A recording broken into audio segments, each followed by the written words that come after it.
Carla here, also known online as the Beer Babe, at Beer Babe. My name is Mike. I am the Robin to Seacoast Beverage Labs Batman. Can be found on Twitter at @Meredith. Hey, I'm Norman. I'm known online as the Beer Nut or Real Beer Nut on Twitter. Hello, this is Sean Jansen from TwoBeerGuys.com. Brian from Seacoast Beverage Lab, and this is the Seacoast Beverage Lab podcast. Hey, what's going on, everybody? We are live. Brian here from SeacoastBeverageLab.com, and this is the Seacoast Beverage Lab podcast, episode number 76 for Wednesday, May the 7th, 2014. We're back. 2-week hiatus, or 1-week hiatus, right? That's how that works. Last episode we had Brian Greedhagen from Mystic. Highly recommend checking out that episode. It was a great show. Sorry I wasn't there. It was on my birthday, so I'm a year older, a year wiser, and I can finally drink beer. So this show is now legal, which is finally. It took us 76 episodes to get there. But I'm drinking the Java the Hop from Fort George. Thanks to my buddy Dukester for sending me a 4-pack, and I shall return the favor with a 4-pack of Coors Light. No, it's awesome. Fantastic beer. I've actually never had a beer like it. It's almost too much coffee than I wanted, but it's like way punch in the face coffee, which I'm a huge fan of. So I'm balancing my emotions right now. But Mike and Carla aren't here, so we have a good couple substitutions. Chad, what's up, buddy? Hey, not too much. Chad Lothian, if my coaster could talk. I'm drinking a Brother Brosif from Lively Brewing Company, Brunswick, Maine. Hell yeah. How's that going down? Yeah, not too bad. Pretty smooth. Awesome. We'll skip over the guest. Normie, what's happening? Hey, not much. Norman Miller, Metro West Daily News, the Beer Nut. And tonight I'm drinking the Trillium Farmhouse Ale. Ooh, nice. Yeah. How's it? It's fantastic. I mean, it was their first beer, and it's still fabulous. Norm, getting the one, the first beer. Norm's always on it. And Shano, what's up? Hello, I'm Sean Jansen from TwoBeerGuys.com. I'm currently drinking out of a Schilling keg lookalike growler, and it's a Baltic Porter now named Comrade. Okay, first of all, for those that are listening on the road or however you listen to it, walking your dog like Jay or other people, take off your headphones and go to YouTube. Sean, hold that growler up one more time. Yep, no problem. What? There you go. Sean holds it up like just a little, look at that thing. And Sean's, that's not a real size keg, but look at that thing. That's awesome. And and I'm not a big jealousy guy, but Sean, you fucking bastard. I am super jealous of you tonight, my friend. They started doing growlers about 2 weeks ago, and that was one of the ones they had, so I was like, you got to get it. Big fan. Look good on the shelf. Yeah, no, jeez. It's is it expensive to fill? Can we get there just yet? Do we go? It was only about $15-16 to fill. Nice, cool. Not bad. And that's actually a full 64-ounce growler. Man, that's awesome. Let's roll the red carpet real quick before we start talking. Mark Stevens of the Maine Beer Tours. What's on, Mark? What's up, guys? How's it going? Good. What are you drinking?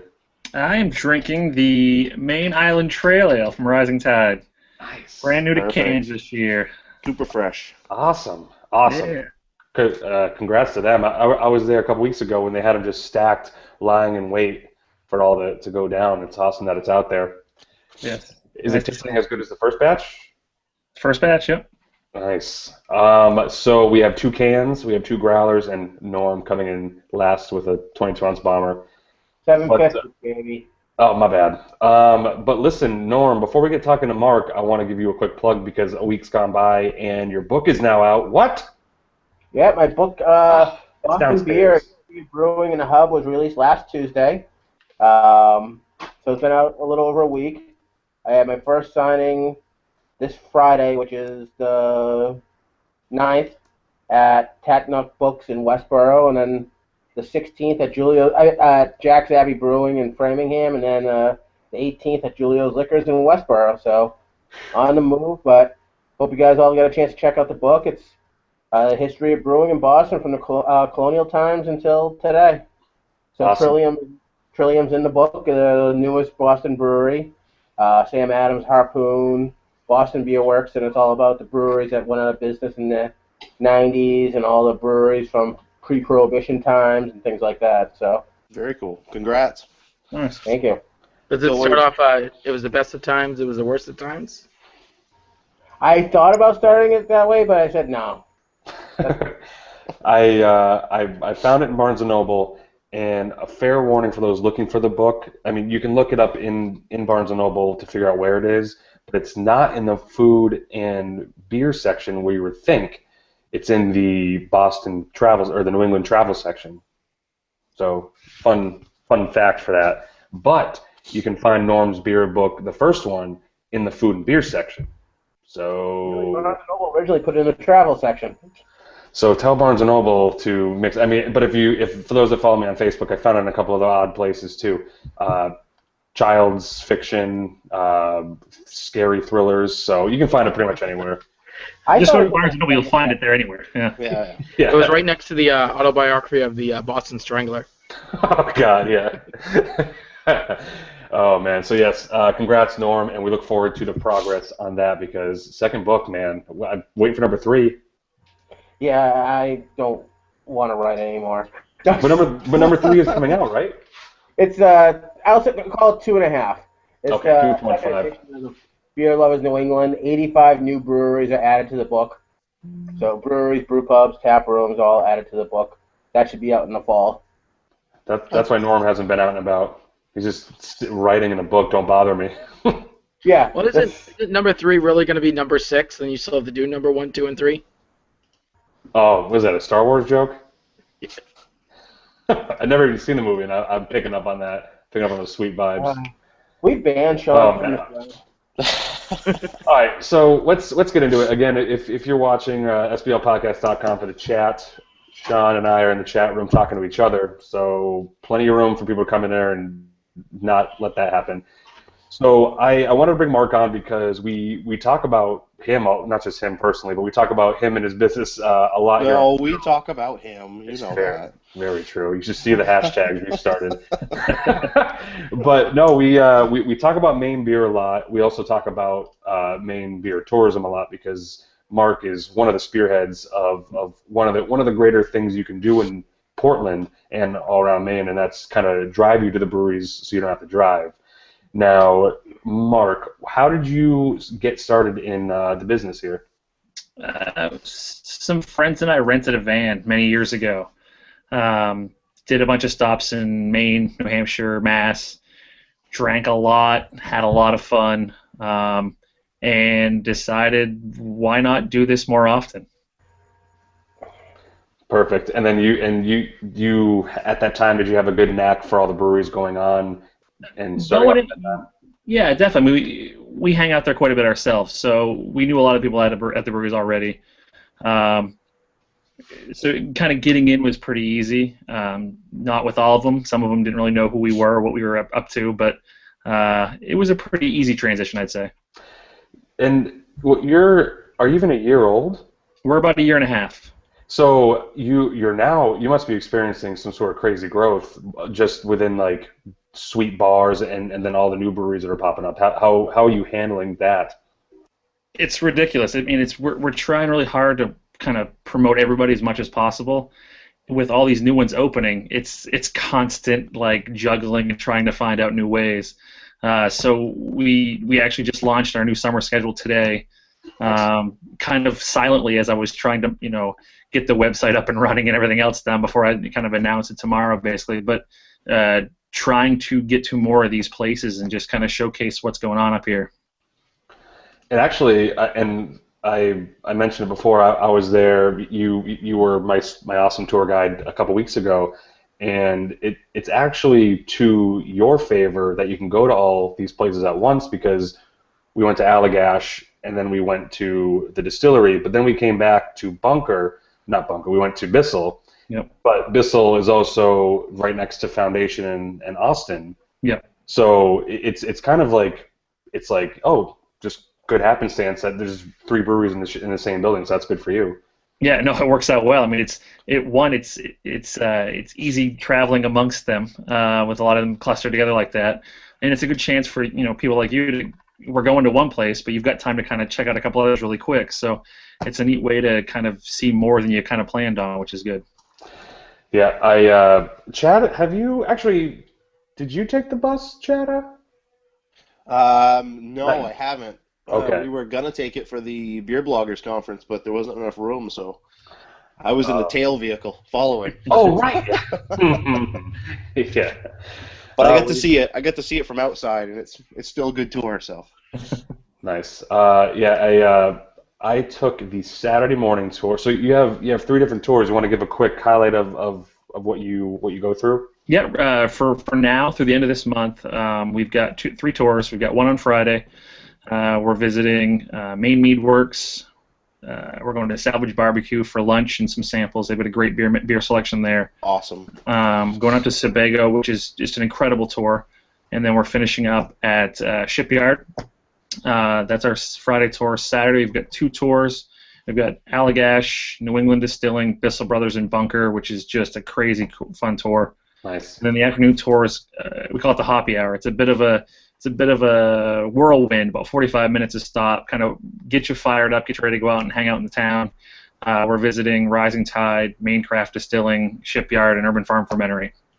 It's awesome. I mean, and it's so your name is obviously Maine Beer Tours, but the cool part is it's not just beer. Right. The distillery was crazy. It was something it's a cool transition, and you can kind of, if you understand how beer is being made, it's still an extra coolness to see how all that, the vodka and the rum is made. Yeah, I mean, cool. it's a lot very similar to a point. Obviously, beer is off in two very different directions, but it's a really cool learning process and all that other stuff. It's really neat.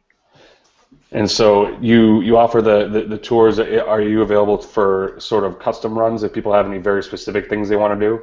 Yeah, we actually had a Sunday tour yesterday, or this past weekend actually. We had a company in Yarmouth call us and say, "Hey, I've heard about you guys, heard cool things, would love to do something." So they wanted us to basically put together a tour that involved Salvage Barbecue. So Nice. So we worked up something for them. It was a good time. Would you go down to Buck's Naked Barbecue? We would go there. We're open to anything. That's all. I was just curious what was on your list. We ended up doing what did we do? We did Foundation. We went to the New England Distillery, and then Shipyard and Salvage. Salvage's menu, their food is incredible. They've got a great beer menu, mostly Maine, but there's a couple other regional New England breweries, and then there's Miller High Life, because I think every barbecue place needs that. But For sure. In general, it's a good list. Cool. Awesome.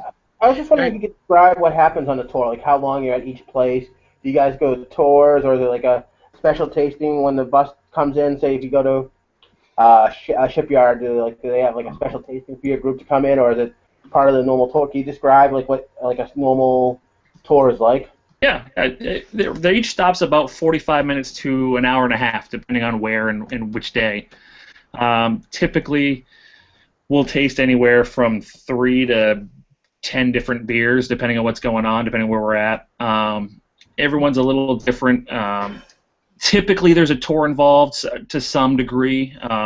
Obviously, every brewery has the same sort of story to tell as far as how it's made, but they've all got their own take on how they do it and what they use and where they get it from and all those things.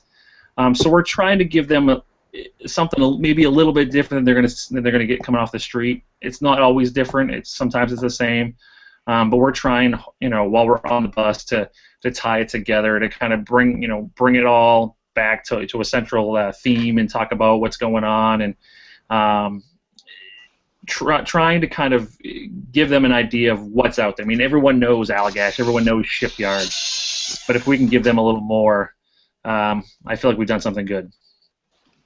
Cool. Hell yeah. I mean, it's a good tour for even people that know the area. It's just a good convenience. Yeah. But then again, you're hanging around, like, you're not just basic tour guides. You know the brewers, you know the beers, so you guys are passionate behind it. It shows. It's just it's kind of like you're traveling around with friends, which is always easy. It's not just like, and on your left is this brewery, and you're like, wait, can we stop there? Like that kind of. Yeah. I mean, we take the approach. I mean, the beer scene is fun. Yeah. Yeah. I mean, it's a fun industry. We want people to enjoy the fun side of the beer industry. So we're there to teach you and tell you as much as you want to hear. But if you're there to have fun and enjoy the day, let's have fun and enjoy the day, man. That's what it's all about. So. Yep. So if you don't mind, I mean, just being just throwing it out there, how is your tour different than someone just doing it on their own? One, you don't have to drive, obviously. Okay. Two, our bus is registered as a limo, so you can drink on the bus. So we can kind of add another little feature there. So a lot of times we'll bring the growler that Chad's got. We served that on the bus last Saturday. Nice. We'll bring beer from Banded Horn, or we'll bring beer from Rising Tide, or we'll grab beer. We serve beer from Gagan's, or wherever it is. So we're trying to bring other places to us that aren't necessarily nearby. I mean, my wife and I, we're traveling all over the place. We want to go check these places out on our own. We'll always grab 2 growlers, one for us and one for the bus, and then that way people that come with us can experience some of the things that we checked out. So we're trying to add a little more. We're trying to do some trivia, some fun things on the bus, and just make it a fun, 3 to 6 hour experience, depending on how long it is. So. How often do you change up the breweries? Like, is it like something like you go to the same breweries for like 2 or 3 months and switch it around? I'm just curious. So, like, for example, like if someone we're going to go on it like multiple times. Mm-hmm. I mean, how often do you switch up the breweries you visit? It's pretty seasonal. Like we did the same tour all last summer. We switched it up a little bit in the fall with some of the new breweries that opened. And we're going to switch it up here the next couple of weeks again for the summer. Again with more breweries opening up.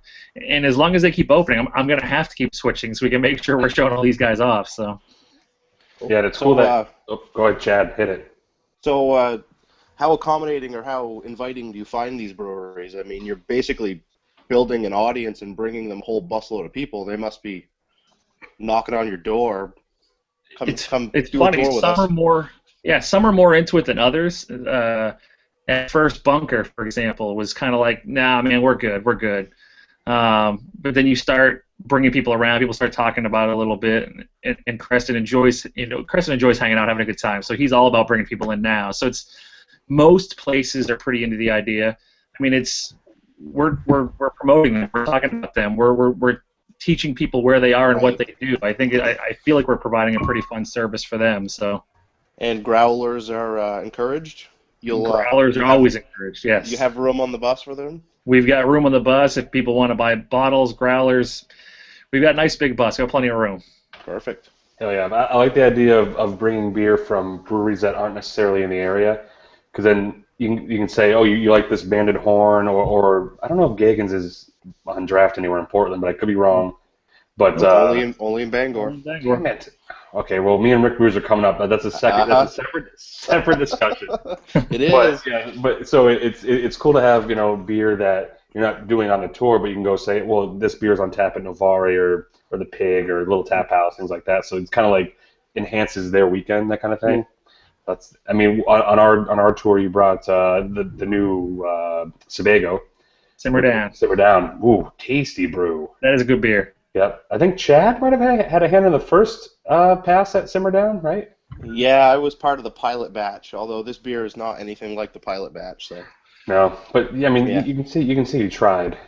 Yes, yeah. I mean, I was there. That was cool. It's the second beer, same beer, nothing like the first one. No, totally different hops.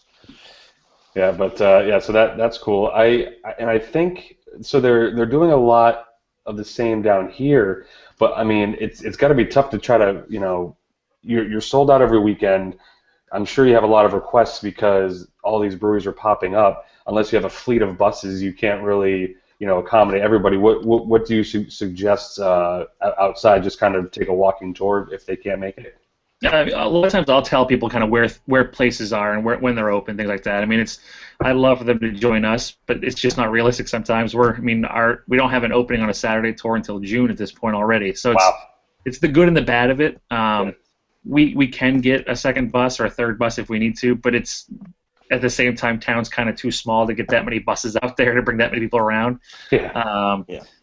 So a lot of times we'll be like, you check out Rising Tide. They're open till 5 o'clock on Saturday. They've always got a food truck or whatever it is. I mean, we're always trying to tell people kind of good places to check out, basically. Yep. It's awesome. Sean, Norm, what do we got? How much does a tour cost? Right now they're 59 a piece. That includes your snacks, your foods, your beers on the pretzels bus. are awesome. Yes. Beers at the brewery, all that stuff. So it's kind of all encompassing. Yeah. You have coolers on the bus, so if people buy growlers, they can, like if they go to the first stop, they buy a growler. Do you have like coolers on the bus so they can keep them there until they finish the tours? We got dry storage, we got cold storage, we got room for everything. Cool. I'm interested if you sort of learned anything that was sort of shocking in this adventure, kind of like start to finish, where you initially had an idea that it would kind of work a certain way, then all of a sudden you're like, not so much. I've learned a lot about people. Yeah, I mean, you learn pretty quick what breweries enjoy the rambunctious wild crowd and what breweries don't. That's been the biggest thing. Not everybody wants, to be the fourth stop after they've been drinking all afternoon. Not everybody likes that. Some places embrace it and want it and think it's great. Some places want nothing to do with us. So learning that took us a little time. Not every crew is the same. Sometimes they're quiet and they don't say a word. Sometimes they're bouncing off the walls after one stop. So it's kind of learning to make sure you don't piss the breweries off, because if we don't have breweries on our side, we've lost the whole thing. So we're trying really hard to make sure it works best for them. So that's been the biggest thing. Do you feel like you got to be like the wrangler at a party? Kind of like babysitter. It's almost like a bouncer at the front door. It's the same idea. Simmer down. We don't want to get kicked out of here. I gotta come back here tomorrow. Yeah, it's my face that has to show every weekend, not yours. Yeah, it's as long as you don't show up and it's like it's not my fault. They came on the bus like this or something like that. I've had to go back to breweries and apologize before. I've had to. Oh yeah, sometimes you gotta swallow the pride. I get that, man. Yeah. Chad, I told you not to ride that bus. Yeah, I know. Oh boy. Too much fun. So, do you do any, or have you done any, or plan to do any tours or trips outside of Portland? We don't do much now. I mean, there's so much here we haven't really needed to. True. We're starting 1st of June. We're going to do a trip. We're going to go on Thursdays. We're going to go to Ebenezer's and grab lunch and beers there in Brunswick. We're going to go to Cold River and Freeport, and then we're going to head up to Oxbow for the afternoon. So that's going to be our Thursday trip, which I think will be a ton of fun. Yeah. Sundays we're going to add in Maine Beer Company in Freeport, Grady's up in Auburn for lunch and some samples, and then spend some time at Baxter. So nice. All right. We're taking up there a little more. We're going to do some one-off trips south. We'll hit up Bandit Horn. We'll hit up Funky Bow. We'll hit up Nice. We'll go to Some Brewing, which I've been to a couple times myself. I'd love to get down there. Looking forward to Todd Mott when he gets Tributary open. Checking all these places out. So feel free to download the podcast of at least the interviews of Oxbow and Baxter, and they can listen to it on the way and get a little information about the brewery, and it'll be a little added value. I like it. I think I'll do that. Yeah. Right when you get to the certain part at near Oxbow, you can just open the windows and take it all in. Yeah, couch it corner maybe. Yeah, it's definitely I mean, so what Sean's saying is he's going to buy you a 30-inch CRT TV, the big tube TVs. Yeah, hey, you can listen to it though. You can play them on loop. Play the audio. That's fine. No, I'm saying go big or go home. So may as well do a whole drop. Cheap it out on you. Yeah, Sean. They don't want to listen to Sean. They want to see Sean. Right. Yeah. That voice. No one ever wants to see Sean. Do we have any other questions before I want to transition into kind of a similar topic? But again, how do people get on the bus? What's the best way to get on the Maine Beer Tour? Best way is jump right online, mainbeertours.com. We've got a brand new ticketing site, went live today. I spent all day long today, basically, revamping the website, getting the new ticketing site up and running, getting ready for what I think is going to be a crazy summer. Ooh, I like it. It's a calendar. Yeah. Nice. Much better than the old site was. Sweet. Yeah, so Norm, Sean, Chad, let's all meet sometime. I guess we'll call Carla and Mike as well. Bus ride? We can put our powers together. Actually, you know what? I don't want Norm or Sean to be like, I know about this beer.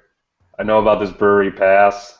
Hey, if we're listening to our show, it's going to be the first time Norm's ever heard it. I would listen to it, Mark. Oh man! All right. Well, I want to kind of stick around the topic since we have Chad and we have Mark. I want to talk about kind of the uprising in Maine that we're experiencing, and we kind of hint at it every week with Carla on. But now that Carla's away, we can. So important point as to why Carla's not here, and we haven't gotten to it yet. Is she's getting married this weekend? So Here's to Carla. here, yep. You And saying she's busy? yeah, it's weird. And but she have a sweet, she's gonna have a sweet last name, which has something to do with beer. So well played on that one. Carla Also- Hops. Yeah, I wish. Carla Keg.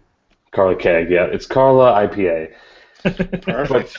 But That's I want to get kind of the pulse for what's going on up north, Chad. If you have some, I mean, because you write about it and you just did a cool the craft beer mix 6 thing going on, or Dream Team Up. My bad. Dream Team Up. Dream Yep. Team Up. Do you want to give a quick highlight about what that was, and then we can talk about what's kind of going on up in the far north of Maine? The Dream Team Up project was just something I had come up with to incorporate more beer bloggers, anyone from around the state basically that was interested. I ended up with 14 people aside from myself, and I just asked them who would be in your all Maine collaboration, Maine International, just 4 different questions basically, and got some pretty cool feedback from people. It was a lot of fun. As far as what's going on in the Maine beer scene, it's just blowing up, just huge. Not so much up north, but down south it just can't keep up with it. Is there any what are the main? We've probably talked about this before since you've been on, but what are the main ones around you, up in Bangor? There's a Sea Dog up here. There's Black Bear in Orono, Winterport, Penobscot Bay, I should say, and Gagan's is the big one in Bangor. And then your big hangout is Nocturnum. Nocturnum, love Nocturnum. Damn it, I gotta get up there. I hear so much Yeah, you do. good things about that. Yep. Awesome. What was I gonna say? So is Gagan's is I hear that a lot, and I think it's because you check into it a lot. Is that brew pub? It is a brew pub. They were originally a restaurant, and just a couple of years ago they put a brewing system in and started making their own, and top notch, good stuff. Mark's had it. He's up here. Very pretty good. I love it. I'm up there as often as I can get up there. Yeah. Yep. How far Chad, is it? you got, Oh, sorry, Norm. Go ahead. no, I was going to say, Chad got me a growler of Gagan's last year when I was up for a book signing of Rising Tide. It was fantastic. What? Oh, yeah, I think I brought you the Smiling Irish Bastard, I believe. Yeah, it was. It was great. Yep. A beer guy never forgets the beer he brought for another friend. Right. Right. I brought him Jack's Abbey Hoponius Union. He brought me a Smiling Irish Bastard. I think it was a good trade. Yeah. Yep. Yep. Well, how far are you from Portland, Chad? Oh, I 2 don't know. hours? What's Portland like? Couple Close hours. to 3 hours. Yeah. Yeah, on a creepy Greyhound bus. I take the Concord line. You take the Greyhound. Oh, right. That was same smell, different name on the side of the bus. But yeah, so as Mark was listing off all these breweries he stops at, unfortunately he's missing a lot just because of the sheer madness of what's going on there, and even still keeping up with the current lineup of solid breweries. Like we were just talking about Sebago launching a beer. I mean, they've been there for a while, and they're in downtown on 4th Street.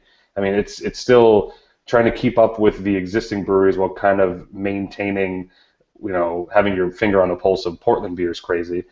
I don't know who else. I mean, we've talked about Infinity before. The Infinity's brewery. good. I mean, have any of you had the distilling from Infinity? No. I haven't had it yet. No. Yeah, because I see they sell it, but they also my wife and I were surprised that we went there after the tour because you drop us off basically right in front of it. We went there and they have I think like 13 or 15 of their own beers on tap, and it's a massive facility. They produce a lot of beer. Yeah. I know I talked to someone there. They're saying there's still a lot of the spirits they have planned to come out are still going to be distilling for a couple more years before they can even be released. So it limits what they have out because spirits take longer in some cases, depending what you're doing. And barrel aging takes some time. Yeah. Please, yeah. I mean, and let it take all the time it needs because it just makes it that much better in the end. Yeah. But I mean, and People now barrel age their own beers with their own barrels. whoa, that takes balls. in coconut barrels, Norm. I wasn't going to mention that, but yes, they should. As a matter of fact.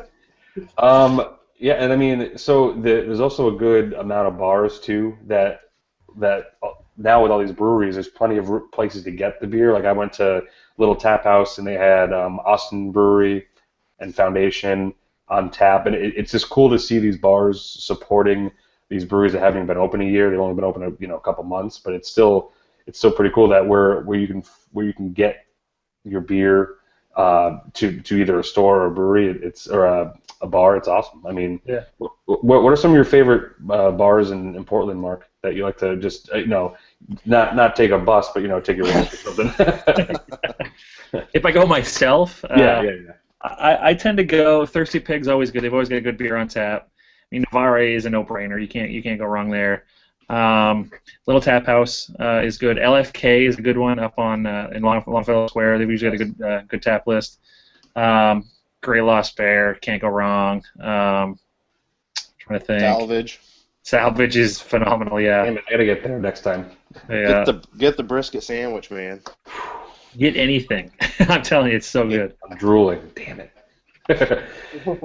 Yeah, and then as I was saying before the show, me and beer buddy Ben Watts, who couldn't make the show tonight, he and I went for a run in South Berwick, and after that went to, I forget the name of the place, and I'm gonna talk and make noise until I find my profile status to where that was. You went to Lemon? No, it was in Berwick. We went to. It's called Isidore on the Rocks Tavern, and that is in South Berwick, and it's across from the old Pepperland Cafe. And they had Band and Horn on tap, and they're from all the way up in Biddeford. So we were surprised that these small breweries are now getting distribution to get down even further south. I mean, Chad's up north, and Portland is technically south in my book. But if you want to dip into Kittery, that you're going below the equator there. That's like far south. But I mean, seeing it at other places besides Pig's Fly or the Black Birch is pretty cool. So it's cool to see that the whole Maine beer craze is starting to come down into these local haunts here in like southern Maine, which is cool. Yeah, I mean, I know Foundation came out of the gate with the distributor trying to do exactly that thing. So it's a tough game to play. Bissell's doing it all on their own, but yeah, they're definitely they're hustling it. They're getting it out there, and it's good to see it. Oh, and Sean just freaking rang a bell that Ben and I were trying to figure out. We knew Baxter was trying to collaborate with somebody. And DC Brow. Yep. Damn it, Sean. Why don't you talk about it a little bit while we're on it? I was like, it's probably some canning brewery, but that's just me being an idiot. So, Sean, what'd you find here? You're right. Yeah, so Baxter Brewing announced the collaboration with DC Brown. It's called Daughters of Poseidon Black IPA. I'm in. Brewed with oysters. Yeah. Black Oyster IPA. I was in on Friday, and it smells phenomenal. Does it? Oh, man. I had to stick my head in the boil. It was looking good. Oh, briny black IPA. That's awesome. I think it'll be good. And they're canning it. Yep. So it's Cans are pretty cool. It's being brewed at Baxter, Sean, whoever knows. Yep. Sweet. Yeah, I'm sure. So what's crazy about Auburn is it has that river that runs between Auburn and Lewiston. I mean, that smell's got to go across towns of brewing beer because the facility is so big. The town must not smell of anything else but wort. It's awesome. It's not bad. It's not bad. Yeah, it sounds all right. So it's going to come in 4 packs of 16-ounce cans. And if anyone's listening from DC, it'll be at the Meridian Pint in Washington, DC on May 8th.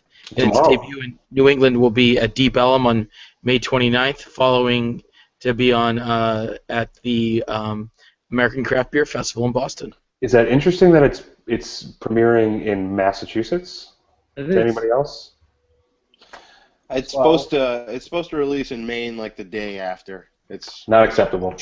It's shortly thereafter. I didn't see where on the list New Hampshire fell into place, but we can get to that later. New Hampshire 2018. But it's so Norm, what do you think about Deep Ellum? Cool place? I like Deep Ellum. It's a cool place. Never been. I like Deep Ellum too. It's not that far from the Sunset Grill, which everyone, I'm guessing, has been to. So Right. Yep. Nope. Cool little place, and they have a really good beer selection. And just like any place in the Boston area, parking's terrible, but everything else is really good about the place. Yeah, I mean, and it got a huge mention in the forward of your book, which I thought was cool. Yeah. I mean, I haven't gotten. I don't know if you've mentioned it yourself yet. I've only read the first couple chapters. Gary Barnes. Yeah. His forward. That was a cool look back in time. That was well before I could even drink, so it was cool to see what the environment was, even when I was just like taking a sip of my dad's Bud Light. No offense at Rick Bruce. at the time, everyone settle down. No one unfollow Rick Bruce for that, please. But yes, so Baxter's doing that collaboration. We have, speaking of cans, Mark's got the can of Man Island Trail, which was one of the unforeseen successes that Nathan at Rising Tide was just not expecting it to be as good as it was. I guess he sent out all he had, and then within the same week, the distributors are like, "We need more." It's crazy. It's good. Well, here's a little tidbit for you. Do you know who's actually canning it?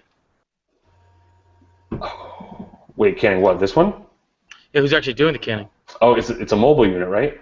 Yeah, it's the Iron Maybe. Iron Brew out of Connecticut. Oh, no kidding. Yeah. They do. Who else? They do Long Trail. They do Night Shift. They may have done. I don't know if they did the Wormtown ones or not. I don't think they did, but they will be doing 603. It's the first time Norm ever stood up on the podcast. Hold on. Norm, are you leaving? Oh, okay, he's back. Wait, what did they say? What did you say, Sean, after? Oh, nice. Sorry, Sean, I'll cut you out. Norm scared me. Yeah, where did I leave off? I lost you at Wormtown, maybe Wormtown, you said. You heard Night Shift, right? They did Night Shifts? Yep. Yeah. We were doing Wormtown, but Wormtown now actually cans its Be Hoppy down at Foolproof until they open their own brewery, until they move. Cool. They may have also done Woodstocks. Okay, yep. And maybe you can answer this. Does Shipyard do Peaks Canning? Because I saw Peaks Spring Canning. Nope. Peaks Cannings are actually done same place Notches out of Connecticut. 2 roads. Oh, interesting. 2 roads, yeah. Cool. I think everything's moving down there, isn't it? No, I heard all the production was going to move down there. They have been doing Fresh Cut.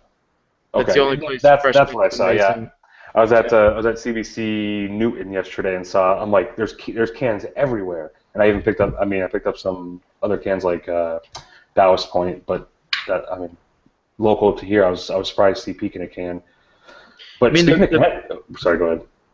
I was just gonna say one of the biggest players in the canning world though right now is actually Wachusett. Yeah. I mean, they put in that line about a year and a half ago, where they do on average about 400, 500 cans a minute. Wow. It's an old Coca-Cola system that could do about 900 cans a minute. They're not only doing their own, they're doing Berkshire's cans. They're Steel Rail and now Lost Sailor IPA. Man, 900 cans a minute. It could. They don't push it. The problem about that is that it's not fully automated, so loading the cans on and palletizing the cans, they wouldn't have enough people to be able to handle keeping the canning line running that fast. It would be like turn it on, turn it off. Like the I Love Lucy chocolate scene, if anyone's. Yeah, pretty much. It's just like I can't really get. But I was gonna say, speaking of Connecticut, there are 2 huge moves here in New Hampshire, which I'm still trying to figure out, and we haven't talked about it because it was announced last week. 2 big brewers from the New Hampshire area going to Connecticut. So this is the last show I'm taping from New Hampshire. I'm now moving to Connecticut. Come to Maine. We had I guess I'll go to Maine. Yeah. I'll stay in Kittery. Well, oh, you guys will have me? Oh, that's sweet. Sure. I'll tell you one that. So we Brian, got who's going to Connecticut? Yeah. So we got Tyler Jones. Was a pretty big announcement here. He's been at the Portsmouth Brewery going on I think 6-7 years, and now was the head brewer for 2 years, and is now moving down to start his own brewery in Connecticut. He'll do well. It's called something. Of course, I hope so. Good name. It's called the Black. Yeah, I know. It's called. I bet no one's something. taken it, actually. Some's already taken. Yeah, it's called Black Hog Brewing Company, and it's in Oxford, Connecticut. And if you follow them on Facebook, you'll see the progress. That they have the fermenters already down there, and they're getting ready to start brewing there. But big hats off to Tyler. We will be getting him on the show. I don't know why it took us so long not to have him on in the 2 years he's been a head brewer, but we'll make up for that. But he's a huge asset. He'll be back up in a couple weeks to do a chef and beer face-off, or chef and brewer face-off at the Portsmouth Brewery. But yeah, in his place goes his assistant, Matt Gallagher. So talk about a dream story. The guy 2 years ago started at the brewery as a bartender and is now the head brewer of the Portsmouth Brewery. Wow. So, but he's made beer. He's been the assistant for I think a year and a half, and he's made beers like Night Nurse and Grizzly, and he's assisted on all the other beers and done a lot of good casks. So he's got his own good resume to start. But pretty big move here. But Sean, you know about the second one, right? Yeah, I know about the second one, but after you say that one, I'm going to tell you of a brewery who's going to be distributing in Maine soon. Oh boy. I think I know. So, but I'll let you say it. The second one it's Andy Schwartz's last name, right? Yep. All right. He was the brewer at Red Hook, and he's also moving down to Connecticut to do a brewery. I didn't read the full report, but I'll put it in the show notes. But he's been brewing there for a while and is now moving to Connecticut. So again, Red Hook is a house that houses I think 13 to 15 brewers night and day, but he was one of the head ones, and obviously a face that you see everywhere you go because he's about town and drinking beer. But hats off to him as well. So Portsmouth Brewery and Red Hook Brewery, doing a quick change of the guards. But Andy was one of he was always a pleasure to talk to, and he had awesome. And in the recent years he'd been sort of used as like an auxiliary man going around the country, kind of like sharing the story of Red Hook, of the CBA family. So he was really out there. And that actually makes two people leave in Portsmouth in a short period of time because their actual official head brewer had just gone from Portsmouth to Hawaii to go work at Kona. Sounds awful. Yeah, I know. Talk about one quick other thing about Connecticut is another brewery that's going to be a full brewery that's going to be moving to Connecticut. Pioneer Brewing Company from Massachusetts. No kidding. Their owner recently, in the last year, sold the brick and mortar facility to Rapscallion in Fiskdale. So Rapscallion actually owns the Pioneer Brewing Company's brewery, and Todd Sullivan, the owner / brewer, Pioneer, basically has the same arrangement like Dan Paquette does. He goes in after hours, brews his own beer, does everything, and so it's like he's like a tenant brewer, but he's looking for a location in Connecticut where he lives, and he's going to move Pioneer down to Connecticut, where they're going to concentrate on 2 lines of beers, all Imperials, and then second runnings of the Imperials for session beers. Very cool. Awesome. So Shano, big announcement. Yeah, so we've gone from Maine to Connecticut, and I think we're going to make a quick stop in New Hampshire with this announcement. Well, it's a New Hampshire now. Well, it's a Maine announcement, really. Right. Yeah. So, I mean, fuck New Hampshire. Sorry, guys. Mm-hmm. I agree. Everyone's trying to get out of New Hampshire now. I mean, the soon coming to a store near you guys. Soon you're going to have some tasty brews from Henniker Brewing coming to Maine. Very cool. Very shortly. I think it's in the next 3 weeks. You'll be able to get Hop Slinger IPA, Amber Apparition Amber, Working Man's Porter, and Whipple's Wheat. Yeah. One other new brewery that's going to Maine too is Mayflower Brewing Company. Gee. Oh, good. I like Mayflower. Yeah, so they announced they're bringing their beers up to Maine as well. So If you another guys, brewery skipping New Hampshire. oh God, that's it's all right. Well, no, we get Mayflower here. You do. You've had Mayflower for a while. Oh, okay. We've had Mayflower since the Mayflower Norm. So. Well, they should skip New Hampshire. Oh boy. But if you speaking of Henniker, for those that are going to the American Craft Beer Fest, you're going to see a familiar face pouring their beer on session number 1 on Saturday. Ayo. So Very cool.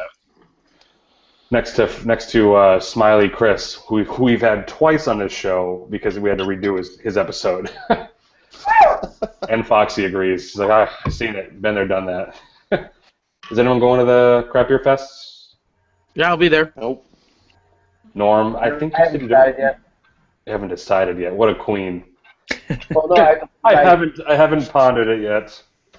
No, I'm leaving my games open because this the damn person from the publisher is going crazy with signings. Oh man, it's like first world problems, but I understand what the hell you mean now. Why don't you do a signing at the Craft Beer Fest? They don't have things like that because they don't want money exchanged at the different tables. Don't they know who you are? Yeah, but people sell their shirts. I know, but it's also because there's beer there. There wouldn't be any beer at my thing. Right. Just a bunch of drunk kids saying, "Sign my boobs." And I would. I signed cabinets. Just bearded men though, which is the weird part. I know. Sign my beard with this white marker. I'm pretty much the prettiest person at the beer festivals. Yes. Well, I mean, speaking of Beer Fest, I can probably announce, but I'll wait for Mike. Never mind. I'll see you guys at the ACBF in that time. But what else can we talk about in the next 10 minutes? Do you want any quick shout outs? Chad, what's going on with Makosa Talk? Not much, man. I'm just winding down after 16 straight days of posts, so just trying to get some normalcy back in there. But yeah, I don't know. Takes a lot of work, Chad, right? Yeah, for 15 days that I wasn't writing, just getting other people's posts in line, it takes a lot of work. Yeah. That's how I feel with the 31 beers of December. Yeah, no doubt. Yeah. Feels like it never ends. But Mark, what's happening on your end? Like I said, just kicking off the summer schedule, trying to hit up some new places. That's about it for us. Awesome. Wrapping up. Sweet. Norm, you already said your piece, but do you want to go ahead and say some more? Yes. Yes, I will. I do. No, just like I said, I'm just busy. I'm very happy again with the book coming out. I'm looking forward to seeing yours and Mike's book that should be out. When is it coming out, Brian? I can't announce it just yet because I'm not exactly. I know the date, but I'm waiting for it to say this is the date. But if you're crafty enough, it can go to Amazon. There's a date listed there. Yeah, I saw that. Yeah. But no, I'll be getting a copy, right? Because Norm didn't get me one. Oh, I didn't get one either. I had to go buy my own. And then his last book, I had to win. I won from a contest. Nice. It was a random It's all on contest. the bus, fellas. It's all on the bus. Load up the bus. Yeah. Load up the bus. Hey, you want to buy a bunch of copies? I'll come up and sign them on the bus. There we go. All right. Perfect. Oh boy, no. I know, oh boy, you don't want Norm on the bus. We talked about who we're signing and doing a special coconut Berliner Weiss for the event. What? Coconut Berliner Weiss? I think he's joking, but I'm hoping he's What not. brewery was that? Rising Tide. Oh, he was joking. I'm just kidding. How would that taste? It's like a sour coconut? Like a dirty coconut? I don't care how it's made. I just want it. Right, it's true. But I just don't want you to be upset like you were with the grapefruit slam? Oh, was from Stone. Stone. Didn't have any grapefruit in it. The Scholastically project or whatever it was. I actually thought it was awesome. I thought I had way too much. Did it? I not thought grapefruit so. slam. I'm sorry. The coconut. R&R coconut stuff. That's what it was. Yeah. Right. Sorry. That was pretty minimal. Yeah. It was like ruination with maybe coconut. It was a good IPA. Yeah. It was a good IPA. If you let it warm to room temperature, you can taste a hint of coconut. Oh boy. Man, but yeah, again, you can look on Amazon to figure out when that's happening, and Mike and I have already been planning some crazy stuff. You may or may not be able to check out nhbeerbook.com whenever you want, but the site's not even open yet. That's a little tidbit for the show, but we're going to have all the information there on what's going on with that. Shout out to Ted Pennings. Shout out to Ted Pennings for the domain server because I gave him 2 bottles of Cool Ship in trade for a website. that's how bartering works in the beer world. Is like beer bartering. Yeah. Want some Cool Ship? I do have one quick shout out if you have a second. Yeah, hit it. I got all seconds. Okay. Well, no. Cambridge Brewing Company celebrated their 25th anniversary last week. Nice.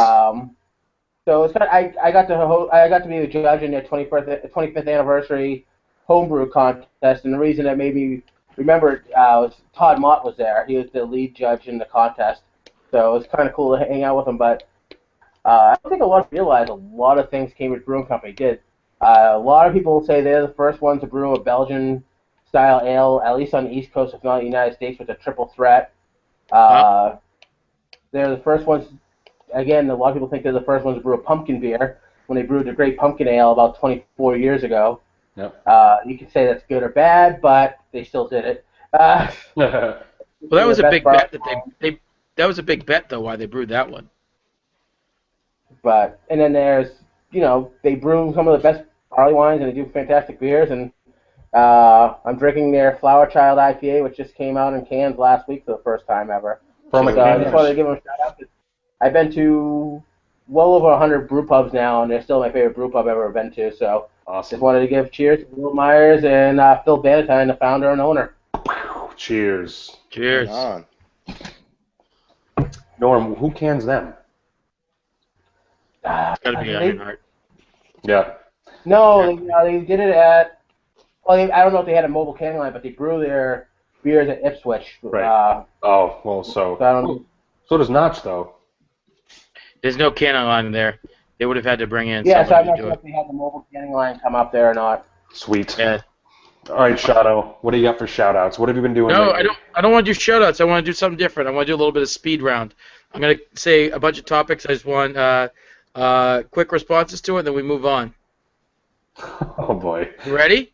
I'm scared. I'm all set up. A little speed round. Wait, so do you want us to all, or do you want to go, down the line?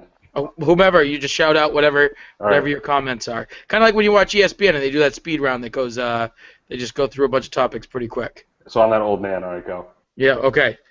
First off, Yingling's doing due diligence on returning to Connecticut. Any thoughts there? Come to New Hampshire.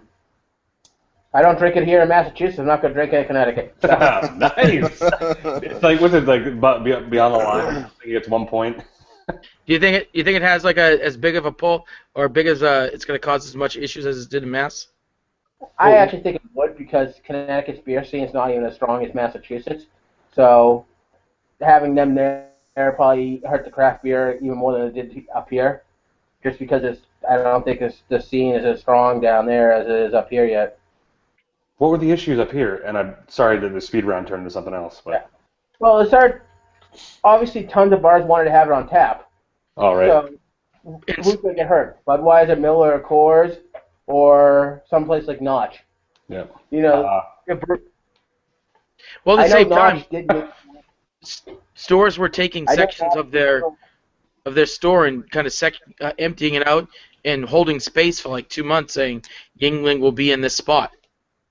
So it kind of stalled beer sales for anybody that was looking for an opportunity in there. It's Beer Wars. Beer Wars Volume 2.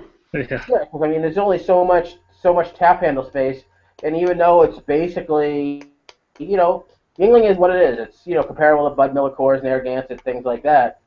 But it's being marketed as above those, so what it's doing is going at. No, I'm not sure. I'm not even saying it's a bad thing, but they're being marketed more towards the higher end beer drinkers a lot. At least up here in Massachusetts, they were. Yeah. So I know when my local liquor store, they got 1,000 cases the first week it came out. Jesus. And so. Moving on. Next topic. The Alchemist applies for brewery construction permit in Stowe, Vermont. Big Stowe awesome. fan. Awesome. A 14,652 square foot building. Great location for them. Yeah. Does it say if they'll keep their brewery, their current one in Waterbury? I don't think they're moving to cannery. I think they're looking for storefront, right? Yeah. Oh, gotcha. Big Stowe fan. Any other thoughts? Mark, Alchemist Yeah, I fan? think it's cool. They need this. It's a good move. That's a good move. They'll do well Okay. there. Next topic. Carl Strauss considers location in Northern Ireland. They were named for a German-American brewer who will soon acquire an Irish brogue. The San Diego-based brewery announced it is exploring plans to open in Belfast, Northern Ireland. Good move, bad move. Good move. Because I think They like their beer in Ireland. they freak out in San Diego. They're like the Sam Adams of San Diego, or of all the West Coast. It's crazy. It's on every town. Belgium, I mean, Brooklyn opened a brewery, I think, in Sweden or Denmark, and I know Stone for years was looking for a Stone European brewery. So Makes sense. Yeah. Belfast, Maine would have been fun, but that's all right. Nice. Is that it for the speed round? Nope. Oh. Here's a crazy one for you. Tennessee House passes measure lifting ABV cap beginning 2017. Under this law, a wider selection of beer will be available at grocery stores in the future, lifting it to 8%. What's More it? happy What's it on at? that. that's still a majority of craft beer. What was it before? It was, hold on. 7.9. You're talking grocery stores, though, right? So it's Yep. probably pretty tame. Yeah. Barrel aged. Yeah, I'm not No. seeing a whole lot of 10% stuff at the grocery store, so. We may have to ask Huck Finn. Is he from Texas from West Virginia? But But I either mean- way, I mean, raising the ABV is still good. I mean, it allows more craft beer in, so that's still good. So Yeah. Yeah, I mean it's if it's an age old, it said 2017. So imagine being told now, okay, 3 years we're gonna be good. It's like it doesn't. You're better off saying it's not happening. They actually wanted it to 12, and they got pushed back to 8. Like that's crazy. the whole argument between wine and beer, because wine is that already, and if it's in grocery stores there, it might not be in Tennessee. I don't know, but well, most states it's not necessarily that you can't have the beer; it's about how it's taxed. So a lot of states, Sam Adams Utopia is just taxed as a liquor. So like it's the excise tax that you don't even see; it's just added on to the price. Yep.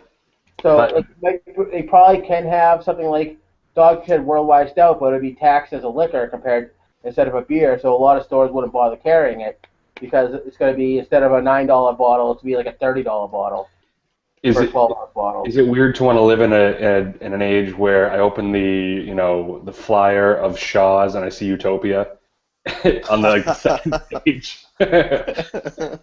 Oh my! It's like Better have They have coupons for it. I'm fine. Better have a coupon, Yes. yeah. Can I double those things? I'll be a coupon. I know. But the funny thing is, it's going to be like there's one, and so you have to wait overnight in a line outside of Black Friday. Market Basket to be able to be Yeah. the first customer. I'm in on that. I'm in on that. You have some old granny sitting there. This looks interesting. Yeah, right. This will hold my flour once I pour it out. Can I have Oh, Can I have a sample of it before I buy it, please? I have a chicken, $25 coupon. chicken grab. All right. What else, Sean? Next topic. Bing 5 bong. new styles added in the latest Brewers Association Beer Style Guidelines update. Can anyone name 2 of the new styles? So Gratzer was last year. Ratzer was last year. Okay, which is in a Sam Adams homebrew thing. So good stuff. Long shot. Next to the long. Oh, can I name a new one? Can you name one of the new ones? How's Well, that? how about this? Let's reverse it. If we don't know the style, can you guys think of what it would be? What kind of beer it would be? I'm gonna say Session IPA.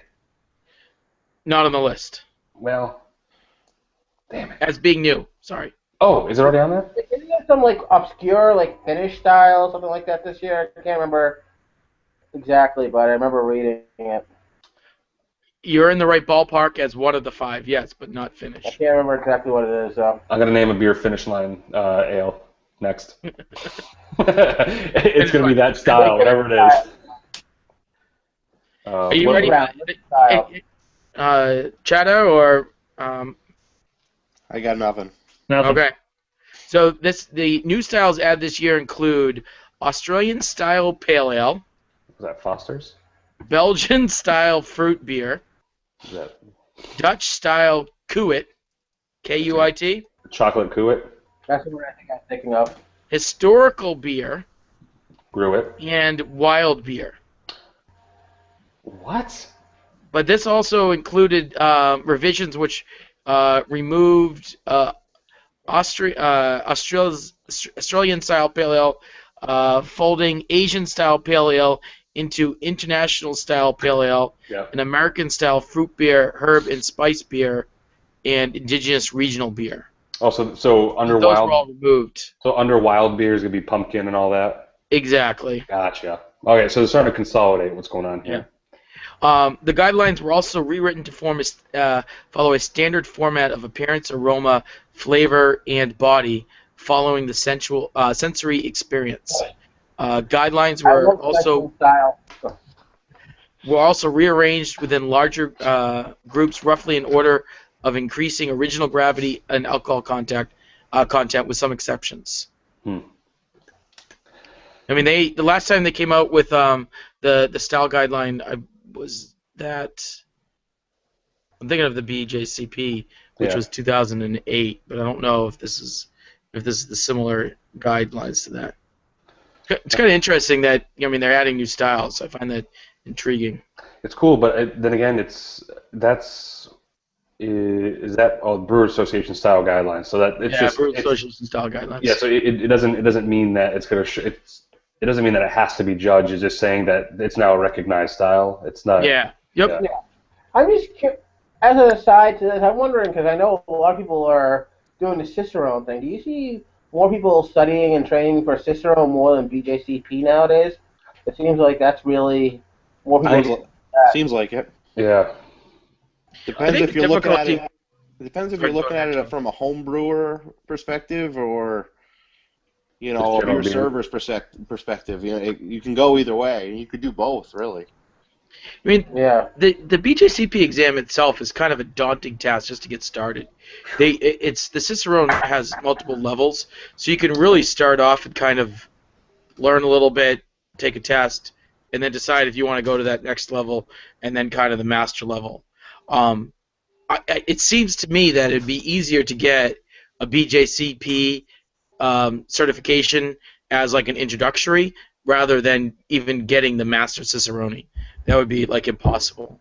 I would think that would actually. Cicerone's like a college level class. I mean, you have to put that many hours into studying for it, supposedly. To study. I mean, I think there's only a very few number, like a handful of actually. Brian's got level 1, right?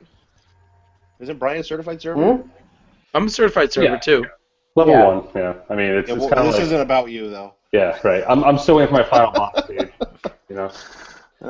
But I know cool. Susan Shallow from Craft Beer Cellar just took the Master Cicerone test today, how you pronounce it. She was out in Chicago for the test. I saw her this weekend, and she was so stressed out about it. Everyone's taking it? intense. Suzanne Shallow from Craft Beer Craft beer Cellar. seller. you say It's a shallow? hard test. Very I'm hard just test. saying whoever writes about beer, loves beer, has been to many bars, can get the certified server the same day you take it. It is Yeah. There's some silly- stuff that you wouldn't know unless you read it at one. You know what I mean? There's some like temperature stuff and serving stuff. You can still figure it out. I mean, I guess if you're good at testing, then you can figure it out. But I didn't see anything wrong with it. But you do get a sweet pin in the mail, so You do. Yeah. I wear Nice that pin. at pretty much every dive bar I go to. Just like, The yep, Masters free you actually beer. have- the Masters one you actually have to travel to because they only have it in Chicago, San Diego, Colorado, and one other place, I think. Anyone else, real quick? Shout outs. Next week, no guests in line yet, but again, that as usual, if you guys have any ideas for guests or topics, feel free to send them to us with the hashtag SBL Podcast. My shout outs are pretty minimal. You can always find me every Thursday at the Sheridan pouring beer. This week is going to be Tuckerman, so get some sweet pale ale. And hopefully some all if I can find it over at the Craft Beer Cellar. But yes, other than that, the book is coming out. I'll probably be able to announce the date next week. But if you can go to Amazon.com and pre-order it, you can only pre-order up to 30 copies. So if just limit it to 30 copies for now, and then we'll get to bulk orders later. It's a quick read, but it's awesome. Sean, you had one more? Yeah, just want to make a note to anybody that's in southern New Hampshire, northern Mass. CBC Nashua is coming to you on around the 22nd to the 29th. Is going to be their opening for their store, Craft Beer Cellar Nashua, Exit 1. Just saying, if it's anything like the Craft Beer Cellar in Portsmouth, oh man, New Hampshire's in for a big old treat. That's awesome. A great store. I went up there a few weeks ago and bought tons of beer. It's a fantastic store. It's one of those things where New Hampshire beer stores can sell basically all the same. They can sell the same beer, but the Craft Beer Cellar seems to do it right. And it's displayed right. They get the latest and greatest, and they keep it as long as it's needed, and then take it away when it's not. But it's perfect. Nice and organized, really well organized. Yeah, I mean, for a state that can only sell what it can sell, it's done well for New Hampshire.